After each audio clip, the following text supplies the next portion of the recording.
I'm Chris Richardson, and this is Not a Pipe podcast.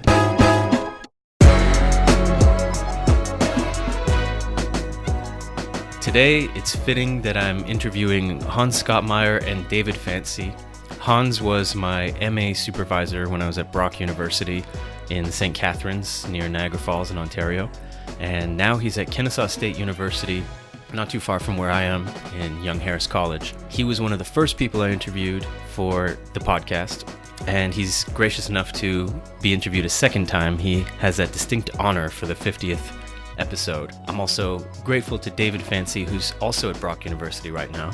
Their book, a collection of essays dealing with immanent philosophy, is called Art as Revolt, Thinking Politics Through Immanent Aesthetics. It's a really interesting collection of essays that deal with performance and Deleuze and Guattari and a number of issues that are really provocative philosophically and artistically. And I don't say that just because I am in one of the chapters. I contributed one co-written with Hans about the late artist Tupac Shakur and how he embodies some of the elements that an artist does according to Deleuze and Guattari in their book, What is Philosophy? Thank you both very much for speaking to me today about this collection. It's great to talk to you again and to get into some of the details about this book, which I've been anticipating for a while now since I've known about it earlier on. Maybe since this is a three-way conversation, we'll have you both introduce yourselves and tell us a little bit about how you got involved in this project. Sure. So, as you know, my name is Hans Skott-Myhre, and I am a professor here at Kennesaw State University in Georgia, where I teach in the Social Work and Human Services program. I know David from when I was at Brock, which was where I taught before at Brock University, which I'm still an adjunct there in Child and Youth Studies. But I was also over in the popular culture end of Brock's academic world there. David and I were actually presenting at the same conference, which was, as I recall, David, was a popular culture conference where we were both presenting papers, and there were a number of other students that we knew and colleagues that we knew who were presenting papers. As things progressed, we kind of noticed some similarities between threads, if you will, of aesthetics and immanence that sort of seemed to draw across the presentations that we were making, the conversations we were having, the papers that we were hearing from some of our colleagues and students. So as things go in these sorts of conferences, we suddenly said, hey, why don't we put together an edited volume that would sort of focus this particular thread of thought and theory about popular culture and see if we could put that into a book project. And so that's, as I recall, that's how it started. Yeah, I think first conversations around a book sort of went back to even mid-2000s, where we actually had Antonio Negri come over for his first sort of visit to North America. Hans sort of headed up a conference on having him come and visit, and conversations ensued. But then the subsequent conference about 8 or 10 years later that was specifically about popular culture, it's really when things started to crystallize. I, for my part, am a professor in the Department of Dramatic Arts here at Brock. I've also been involved with the MA in Studies in Comparative Literatures and Arts and the Humanities Interdisciplinary PhD program. And I've just found it really useful and provocative and interesting over the years that I've been here to use immanentist philosophy and methodologies to think about the ways in which art, artistic practice, and culture are not necessarily subsidiary or secondary activities in the cosmos or in the engagement with capital, but actually very sort of central and align with immanentist ontology and politics in really interesting ways. So, as Hans was suggesting, just the ongoing conversations and then a crystallization of different possible contributors brought the idea of this particular volume. And then as it happens, you sort of pull together a prospectus and get the interest of a publisher. And then the real work happens in terms of bringing that all into a kind of a shape that is both provocative but also intelligible for an eventual audience. Yeah, and I'm glad it worked out like that, of course. For anyone, though, who's not really familiar with, probably has heard the term, but may not have read a lot about this idea, what exactly is immanence, and how does that fit when we're thinking of culture, popular culture, and art?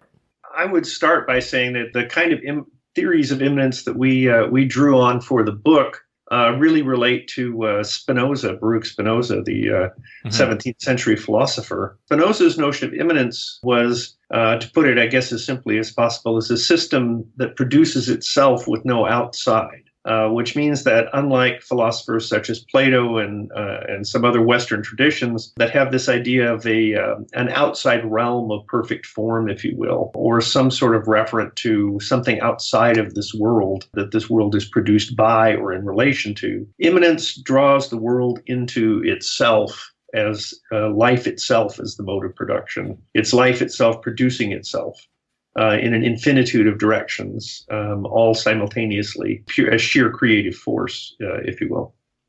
Yeah, and then based on the work of Spinoza, subsequent thinkers of immanence like Nietzsche or Bredati or certainly Deleuze and Guattari do a lot of really interesting work in terms of elaborating and intensifying the ways in which within immanent systems, movement and the generation of difference and potentiality come out of this, in philosophical terms, this univocal perspective on substance. You need dynamics whereby movement and change that we witness in the world, the cosmos around us, are instantiated. I think it's that which, over lots of discussion, lots of reading and collaboration with others, it's that particular notion of movement and potentiality that really have the kind of both the dual import of being integral to any form of creativity, but also integral to any form of politics, moving beyond the kinds of fixities of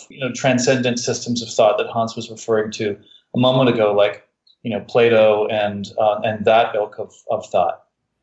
If I were to read, I think, to anyone, especially if I were to randomize the order of the content, the kinds of art that you're talking about in the book or that your contributors are talking about, we have, first of all, very diverse music. We have Tupac, of course, and then the blues, and then we also have Pussy Riot. In other senses, we have acting, of course, and the idea of working with, and in some cases against, police and the military. We have also the aesthetics of pornography. All of these things seem very hard to fit together, and yet, for anyone who's picked up the book, it totally makes sense in the end. How do you go about doing that, and how does immanence, as one thread, I suppose, work to make those things fall in line to some degree without fixing them? How do you get these seemingly random events or objects and make sense of them? I think you have to let go of a couple of ways that we tend to think about things in Western academia, and I think also in Western popular thought. Instead of organizing things hierarchically, that is to say, this thing is above that thing, or this thing is over that thing. And you have to let go of notions of taxonomy, which is to say that things are related and one thing is related to another by the nature of its structure or form, like various taxonomies of plants or taxonomies of animals. The idea that human beings are sometimes seen as the top of both hierarchical and taxonomical systems. But this idea that you can order the world according to a set and predictive structure makes it difficult to see the ways in which contingent collisions between various forms, in this case art, music, film, books, etc., how they can connect to one another, not in terms of seeing them in a structural hierarchy or a structural taxonomy, but instead seeing them in the ways in which, when they come into proximity with one another, they begin to create almost a third alternative, an open space where possibilities, political, aesthetic, and otherwise get generated. Yeah, and just to add to that, I mean, one of the things that ties together, if you will, in that open-ended structuration that keeps on producing potential, all of the pieces and all of the sort of the artworks generated, is that they engage with capitalism in its current manifestations. Form of capitalism variously described as semio-capital, or the attention economy, or affective capital, at a particular moment where we are now, where capitalism is not just extracting, minerals from the ground or engaging in transatlantic trade of bodies and materials, but actually finding its way of colonizing our capacities at a deep level for affect and for desire, as it circulates images and affects and feelings around the planet. One way of thinking about this is that this is deeply invasive and deeply capturing of what we might in broad terms talk about human, and I put that in quotation marks because we question that a lot in the book, but human agency, human potential. And we need to be thinking of ways in which creativity as a fundamental act of this kind of open-ended creation of potential that Hans is referring to can in fact impact upon and open up space within the very aggressive and global nature of how capitalism presents itself at the moment. Mm-hmm. There's a notion that I was just thinking about, David, when you were talking in Deleuze, but particularly in Guattari, of introducing what he calls stammering into a politics of living force. If you think about popular culture within the capitalist framework as sort of this seamless system that just continues to produce images and continues to produce copies of copies of copies of copies, to use Baudrillard's notion of simulacra, the notion that one should get into this system of mass communication in which capitalism is a system that continues to just build abstract code after abstract code after abstract code, endless repetition. What Guattari proposes, and I think what we're trying to do a little bit in the book, is to introduce a stammer into that, is to introduce what Deleuze calls a vacuole of non-communication. That is to say, an incision into the body of capital that introduces a vacuole is kind of like a little disease mechanism in the nervous system that interrupts this sort of virtual, abstract, infinite sets of codes and forces it back into the material actuality of living things. And this is one of the themes that I think that moves across all of the chapters, is how do we take back creative form? How do we take back creativity and turn it to our own ends once again? Yeah, if I can just add to that, given that creativity, aligns from the perspective of a lot of these immanent thinkers with the actual production of difference and of potential, that artistic practice, be it other than human or human artistic practice, really is perhaps the most precise and accurate and intensive way of undertaking this, that those kinds of interventions can happen, those vacuoles can happen as kind of capital. It's just neat to see how that's taken up in a lot of other types of thinking. I've just read a piece by the Invisible Committee out of France, text called Now, where they talk about this process of a destituent as opposed to a constituent process, where the work is to, in fact, interrupt structurations, even typical liberal political structurations that might appear to be progressive, but actually need to be interrupted in order to produce fresh relationalities, different insurrectional potentials for different types of arrangement that can't be consumed by capital or semio-capital. One of the things that strikes me, you both, at least to me, seem very positive in the sense that you see potential and you look for potential through artistic work or whatever it is that you're looking at the moment. But you're also talking about, using Deleuze and Guattari's ideas of this catastrophe that the artist recognizes and calls forth a new set of beings, but only through these very dark and often some of the lowest points in culture and in history. We're talking simultaneously about really horrible tragedies, but also really, interesting and positive potentials. Can you say a little bit about how you negotiate between maybe the darker elements of communication, culture, and philosophy and integrate that with more sort of optimistic elements? I'm not sure that's a binary configuration, either really, really dark or really, really joyful. They always happen simultaneously in many respects. Human beings and life in general, in the midst of collapsing, are also self-generating all at the same time. And certainly when we're thinking about these sort of massive systems or apparatuses of capture, to use the Deleuzean Guattarian term, these social systems have in which they rigidify and stratify the ways that we bring ourselves into our creativity as subjects, that it's specifically only when those systems start to fail there are possibilities. Now, the difficulty, of course, is that as these systems fail, they tend to get a bit nasty. They can be quite brutal in their failing process. They can be really destructive and harmful and destroy and hurt a lot of people. But it's only in those moments when the system is failing that we can begin to see the possibilities of other worlds to come. There's a moment in a documentary about the Diggers group in San Francisco in the late 60s that did some really, really interesting work in terms of revolutionary action built on culture. And they used to give away a lot of free food and give away free housing and care for people in these kinds of ways. And they said, we were in some ways kind of like anarchist social workers.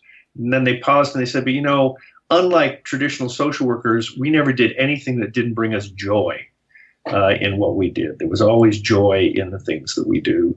And so even if you're working against the cliff face of some of the darkest and most devastating genocidal movements in capitalism, the trick is to bring joy to your revolt, joy to your insurrection, so that you don't fall into what Spinoza talks about as the sad passions, resentment, guilt, shame, all of these sorts of non-productive affects that get you to act less. So the key is to get joyful affects that produce more acts, more creativity, rather than being sucked into the miasma of capitalist despair.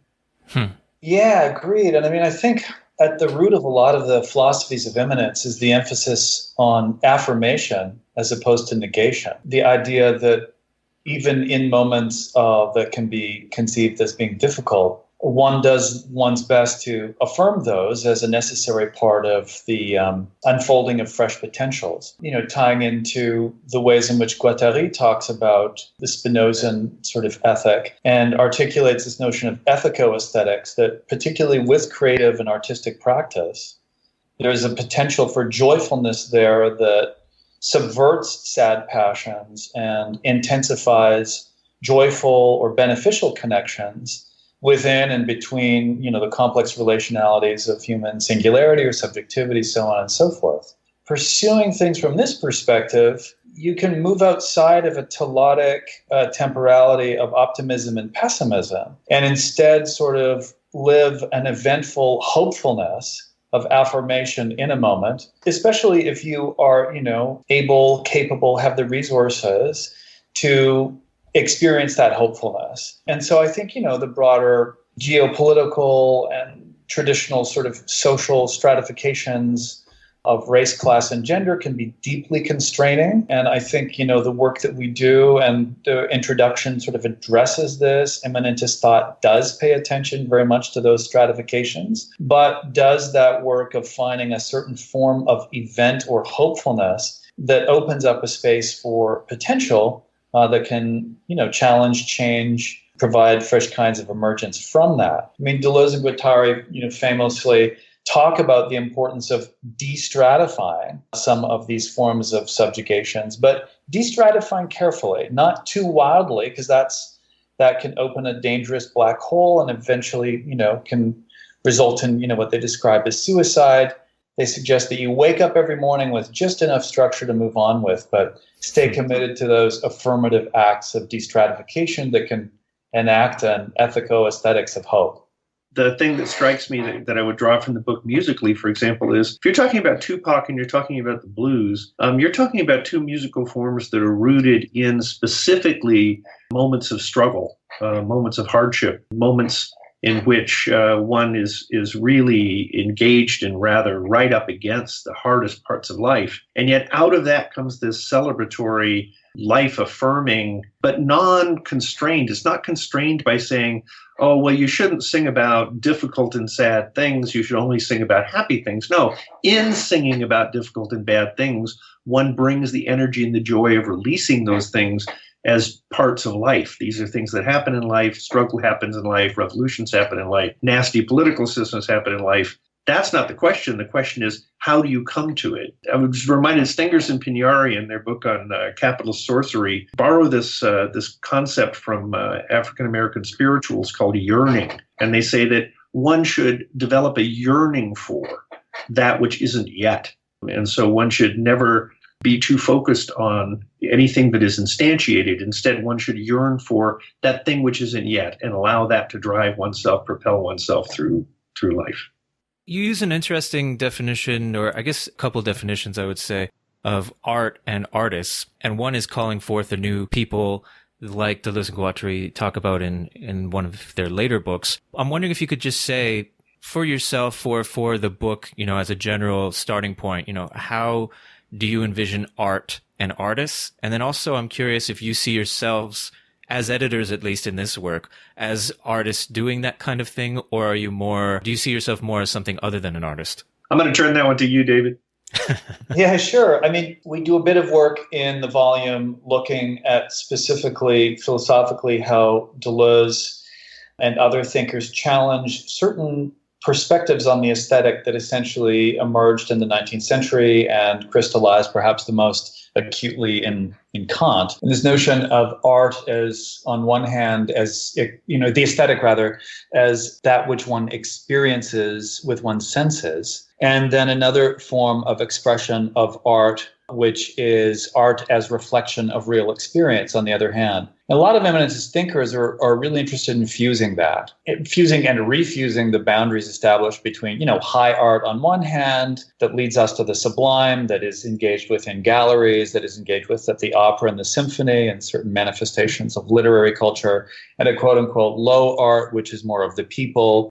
So I think the project here is about understanding that work of generating fresh potentialities, using what Patrick Kavanagh from Ireland described as the manipulation of the gods of space and time, to create sensory bundles of affect, fresh figurations that can resonate with the spectator, with an auditor, with a reader, in such a way that helps open up fresh potentialities within them and that relational conversation between the work of art and the person, the people who are engaging with it. And so it's less about the kinds of categorization that would separate high and low art, and instead this opening up of spaces of potentiality, which, can get captured in different ways, but given certain circumstances can be used to de-stratify and destructure habituated, unhealthy, unbeneficial, sad passions. To come to your questions of what I might consider myself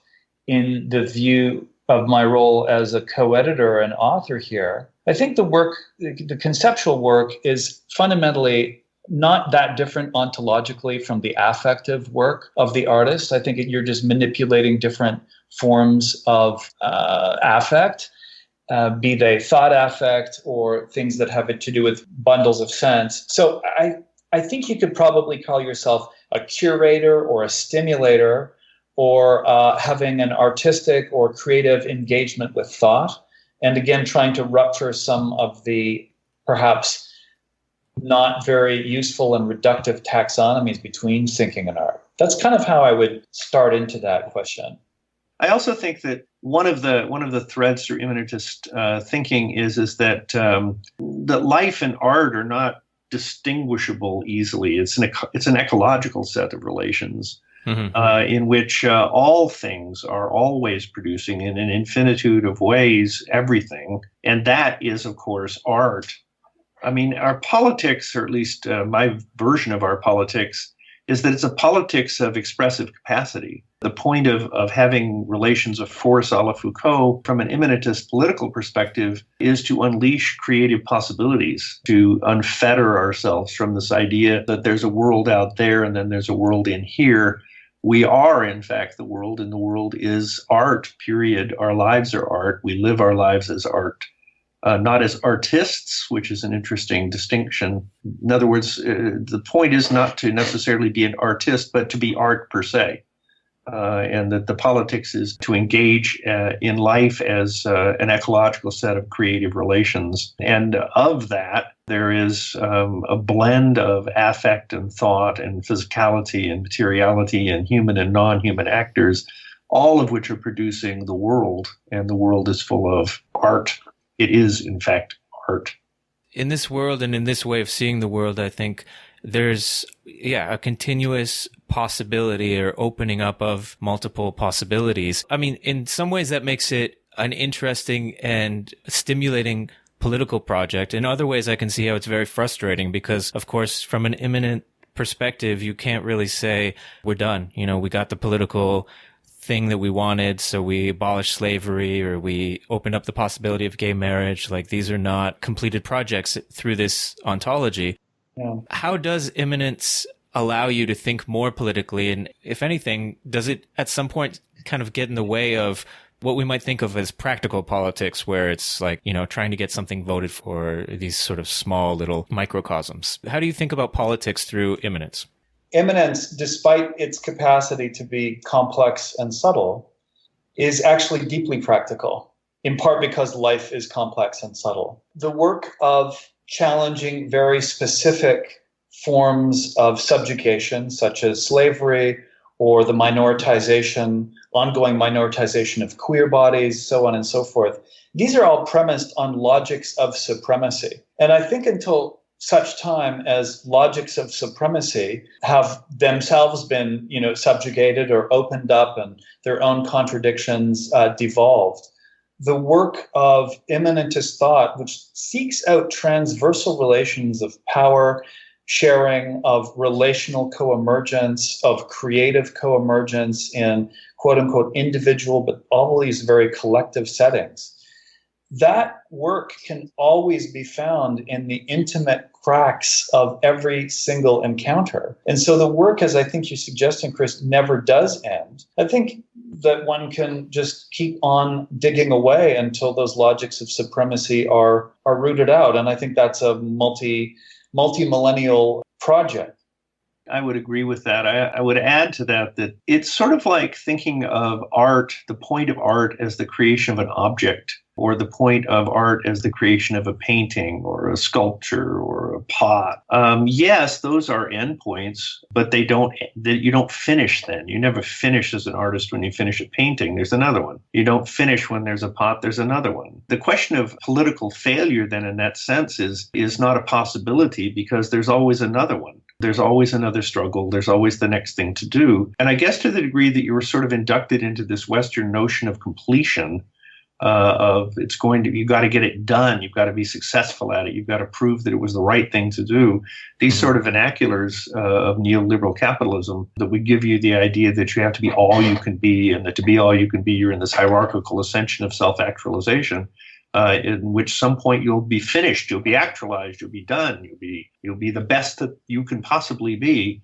If you let go of that into the fact that what life is a series of constructions and destructions, that everything is creating and destroying itself. And within that, there are particular issues within any given historical period that require struggle in order to free as much creative capacity, living capacity as possible. So yeah, you definitely want to struggle with the particular issues of your age, the particular stratifications or logics of supremacy, but the broader scope of it is to free yourself into life without success or failure, but life per se as sheer creative process that is, of course, going to be struggle forever, infinitely. Yeah, nicely said.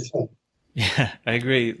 That makes me, I guess, want to build on that by thinking about the subject. Perhaps you can talk about yourselves as subjects. I mean, David, this applies especially to you in your chapter because it's in first person. I mean, you talk about yourself as an actor working with the RCMP. You also quote, though, early on, which I think is one of the contributors quotes Deleuze and Guattari's Difference in Repetition, talking about subjectivity, saying, habit, nothing but habit in a field of immanence, the habit of saying I. Part of this ontological project is questioning how we, I guess to some extent, quantify ourselves or represent ourselves. The idea of putting yourself into this work. I mean, Hans, you are a talented musician, but I don't think you really talk about yourself in first person so much, even though you're talking about blues and music. So maybe you two can both say a little bit about how you negotiate literally putting yourself in there as I, and also figuratively putting yourself into this project. I can start with that. Yeah. I have certainly in various things that I have written been first person, not necessarily in this particular book, but certainly in other books, and certainly my monthly column that I write for Child and Youth Care Network. I use I quite a lot, and I've done autoethnography kinds of work as well. But to some degree, in terms of who I am as a subject, I is just a convenience, a placeholder that allows me to do certain constructive things with the text, with the creative process that I'm engaged in. And so it's a point where one can begin from that allows for certain things to take place. In other times, that place is not the best place to start from, that I is problematic, that it's much better to be we, or much better to be they.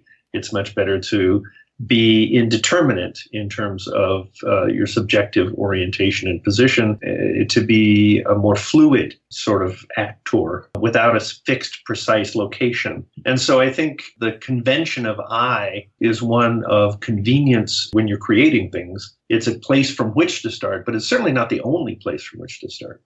Yeah, I agree entirely. I mean, I think one way of thinking about the convention is that it's a strategic adoption in certain circumstances to do certain types of work because a certain kind of force can come out of it. I'm just thinking of like riffing off of Spivak's notion of strategic essentialism and thinking in terms of strategic agentialism, right? Where you adopt an envelope of agency and call yourself an I. But certainly in the work that I do, training young performers in my work here in the department, it's very much about recognizing the multiplicity of different types of interwoven and open-ended systems that constitute what we call in, liberal humanist shorthand subjectivity or identity. I like to come back again for its different type of strategically useful purpose to the notion of singularity that comes out of a lot of the immanentist writing of the last, 40 or 50 years, building on much earlier work. The notion that there is this capacity for a quote unquote self to have an irreducible singularity that makes it continuously and invariably different than any other subject. And I think this is a really useful counterbalance at the moment to very necessary, strategic, but sometimes unconsciously strategic adoptions that we see in the field of various types of identity politics. My question, to colleagues working in more identitarian forms of ways of thinking about identity when looking at, political action is, okay, so we have your specific identity position that you have adopted or that you are working in concert with others in adopting, feminist perspective or racialized perspective. And the term intersectionality does give us some means of connecting across those different subjects and subjectivities. But is there a way that we can still recognize the irreducible difference that we all share, not to water down very evident differences of the age organized by power and social structuration, but so that there are deeper solidarities that can continue to fuel very specific, necessary, strategic, essentialist forms of approach, and just replace that with a strategic agentialism tied into this notion of singularity rather than subjectivity.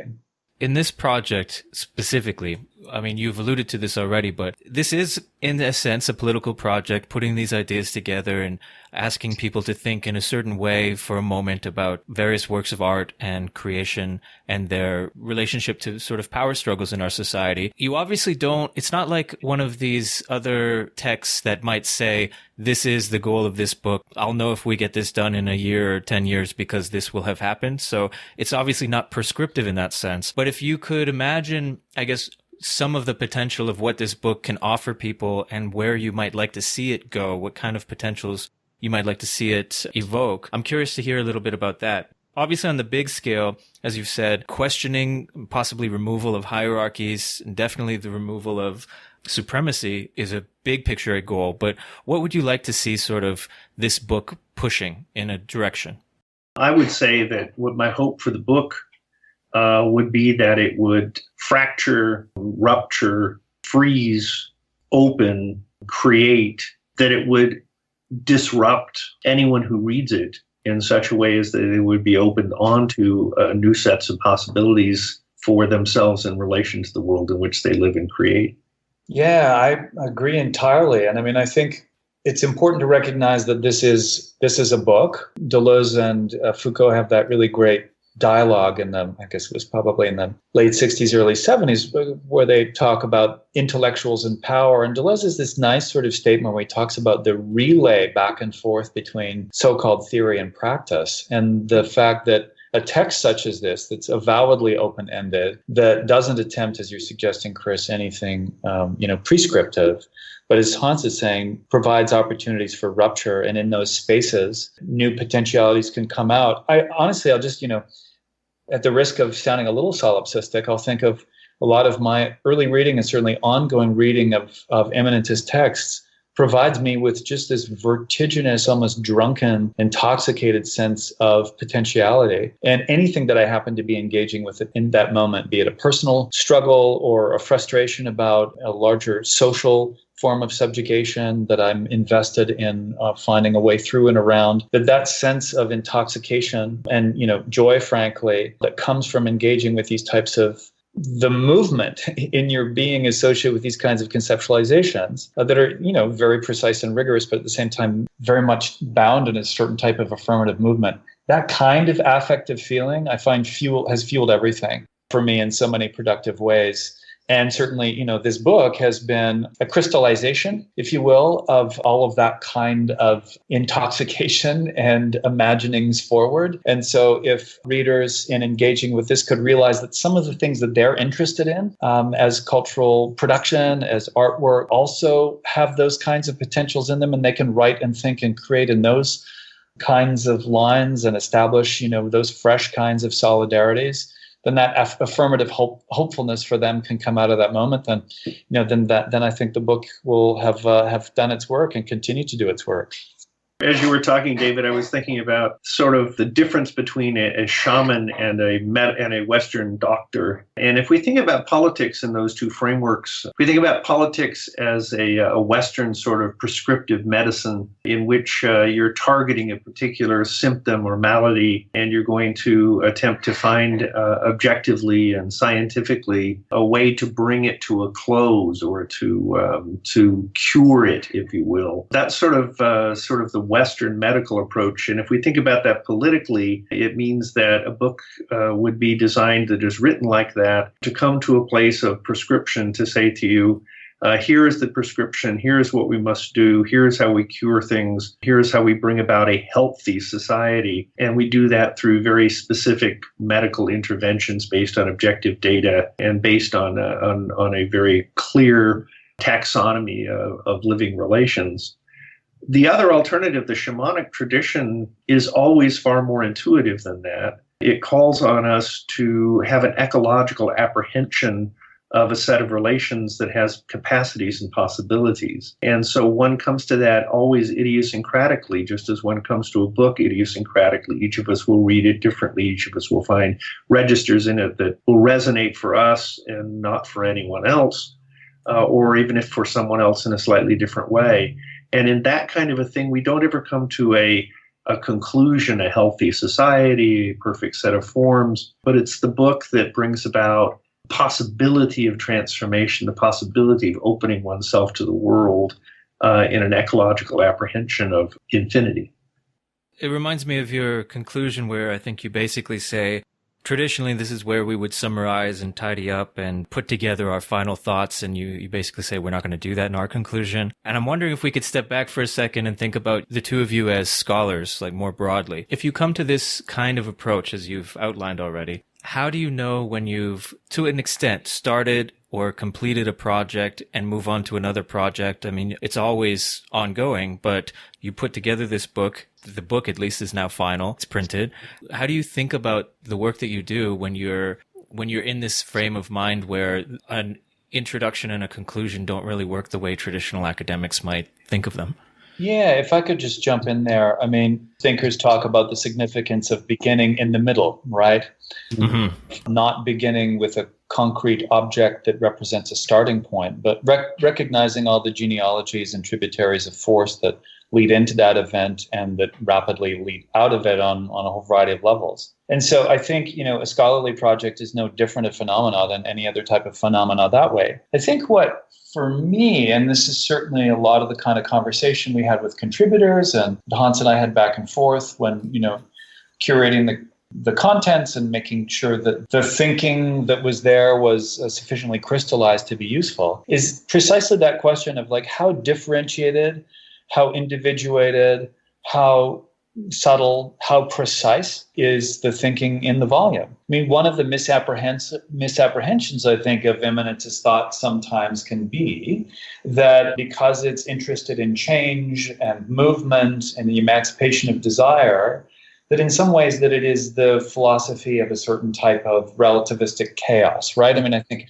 a lot of early people who responded, critics who responded to Deleuze and Guattari in the 70s and 80s, didn't necessarily understand immanentist thought, didn't really get the project that Deleuze and Guattari are undertaking with those texts. We're pretty quick to make those kinds of, I think, not particularly useful or accurate critiques. Instead, I think you can have, even with, and especially because of, this affirmation of movement, of differentiation, of the production of the new, of fresh potentials rather than the rehearsal of existing possibilities, you can have remarkable levels of conceptual precision, articulacy, and accuracy, the kinds of things that you would expect in interesting scholarship and thought anywhere. But perhaps one's not bound by the false, reductive, self-satisfied occasionally statements of beginning, middle, end, closure that I think are much more about a certain type of intellectual anxiety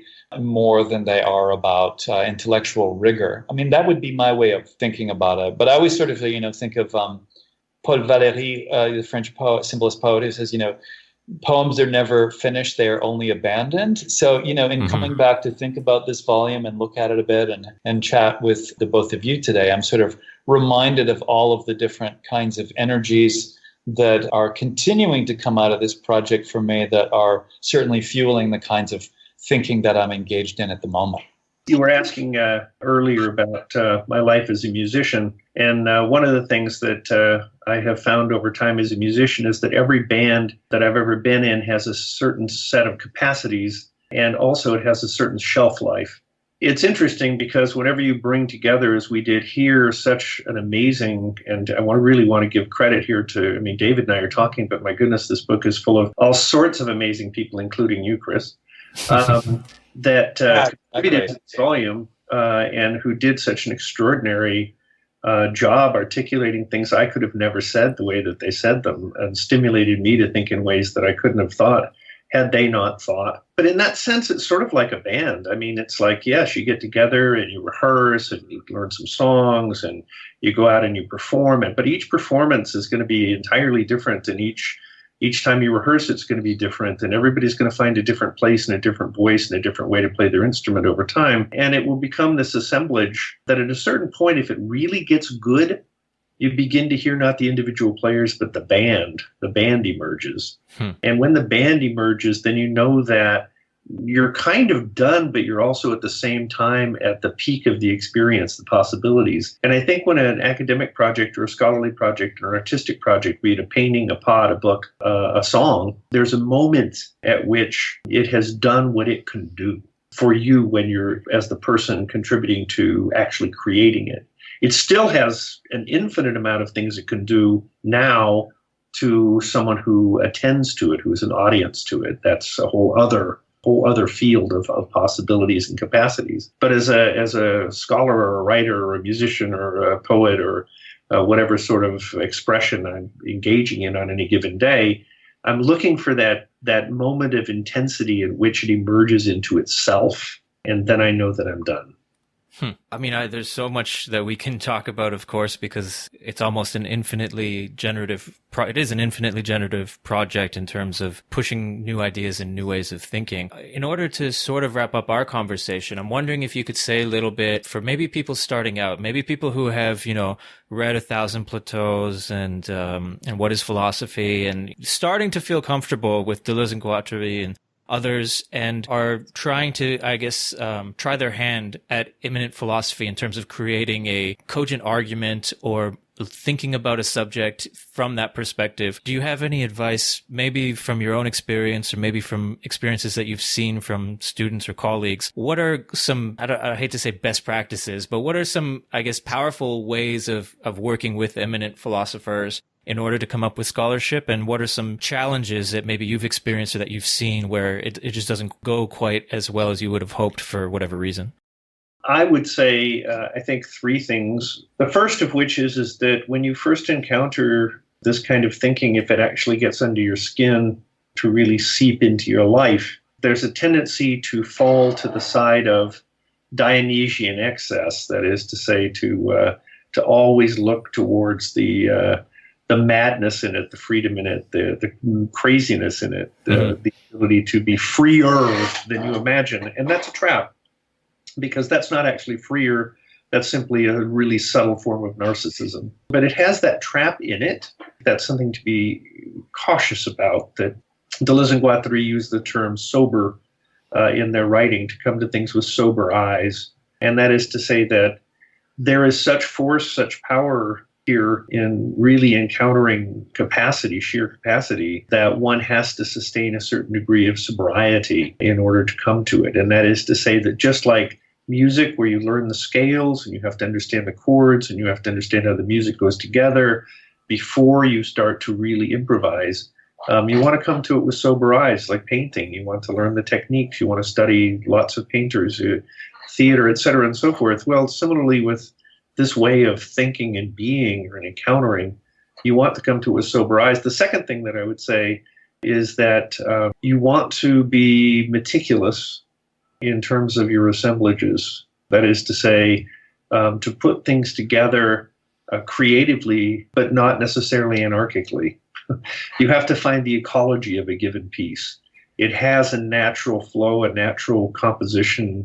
Even if it's bricolage, bricolage works with the moments at which the natural affinities between elements find themselves through you. And then the last thing that I would say is that just be prepared to be deviant from your peers, because that will happen. And you need to be comfortable with being that. Yeah, I don't have too much to add to that. I mean, a couple of strategies that I've undertaken in teaching undergrad and graduate level courses, and certainly, people writing dissertations and things in these areas. As Hans says, the dangers of, getting caught up in that form of intoxication and that being sort of what one becomes addicted to. I always encourage people to recognize that texts, and I refer to this because you did, Chris, 1,000 Plateaus, is a very particular project in which Deleuze and Guattari articulate as a kind of pop philosophy.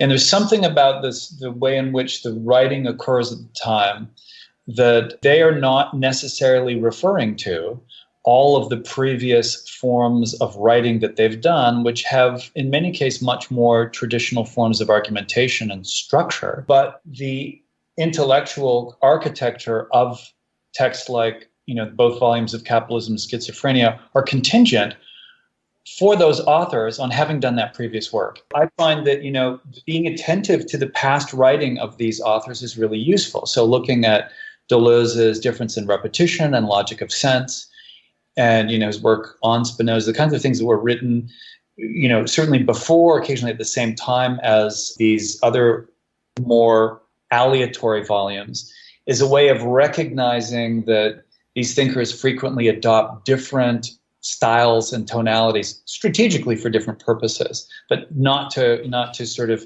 conflate Deleuze, Guattari with one form of writing or thinking. So paying attention to past forms or ongoing forms of more traditional forms of argumentation, like learning the rules of music, as Hans was suggesting. Another thing that I think, and it could be this Harold Bloomian anxiety of influence on Deleuze's part, but he's not particularly forthcoming about some of his invisible interlocutors, the people he's going after. And so being attentive to what he's, or other authors are writing against can be really useful.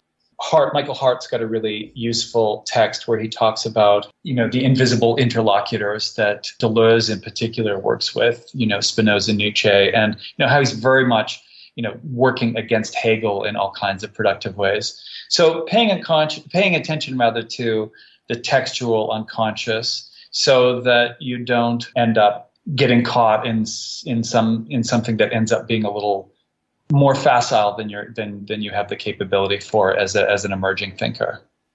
Yeah, I think that's really helpful. I mean, I think I'm still at the intoxicated stage reading these guys, and I'm still not quite sure about how to fit them in, even though that they are influencing, I think, a lot of the ways I'm seeing things.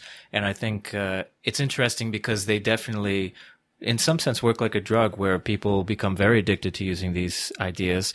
Is there any ways in which you would say that immanence, you need to, I guess, for your own personal work or your own suggestions for others, that immanence doesn't quite work? Or is this where you see yourself always, at least from one perspective, coming at anything you're dealing with? Yeah, I think for me, it's an odd way to talk about it, right? Yeah. Because immanence is anything but one way of coming at anything. I guess, yeah.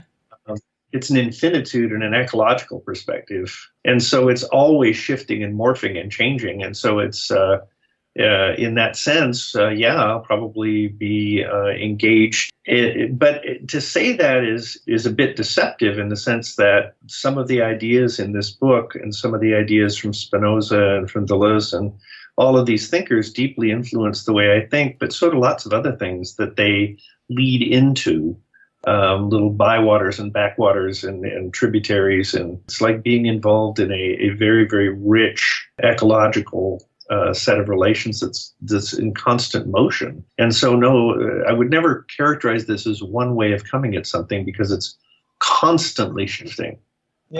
Perspective. That's a good point. I'd agree. And I just find, for example, I often, will be at a conference where the convener will sort of say, okay, now over to the Deleuzians. And I'm like, so I always take a moment and go, listen, dude, or dude, or dudoid, however you identify.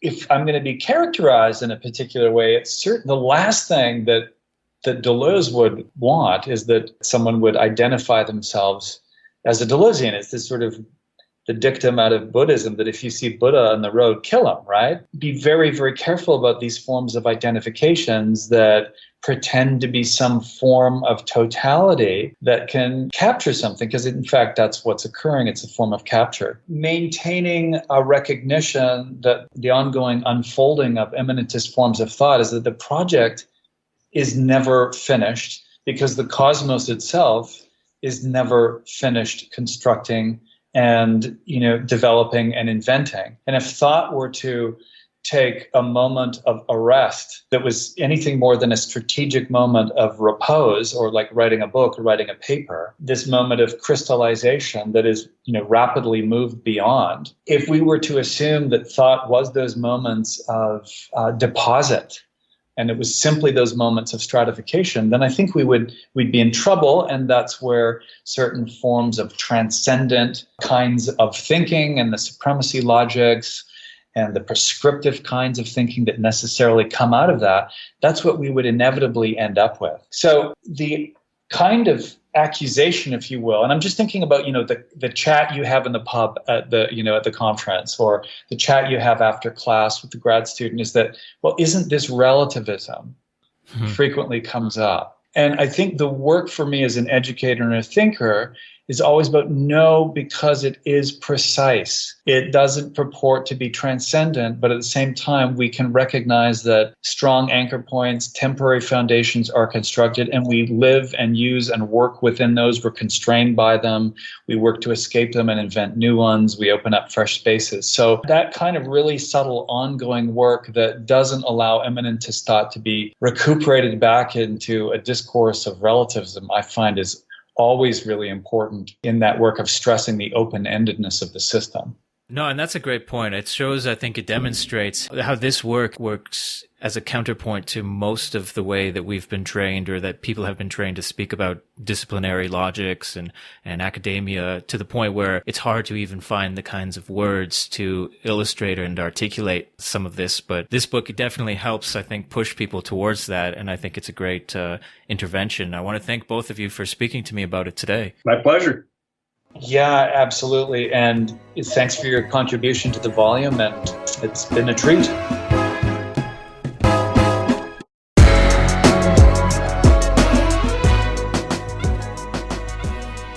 Again, thank you very much for listening to and supporting This Is Not a Pipe podcast. If you haven't yet checked out the website, make sure you go to tinap.org to see what people recommend for their readings. I ask all of the interviewees what books they recommend. There's also ways to contribute and ways to ask questions or provide information if you're inclined to, if you have ideas about who I might want to interview or things to look out for. I really do appreciate that kind of feedback as well. Until next time, I'm Chris Richardson. Cheers.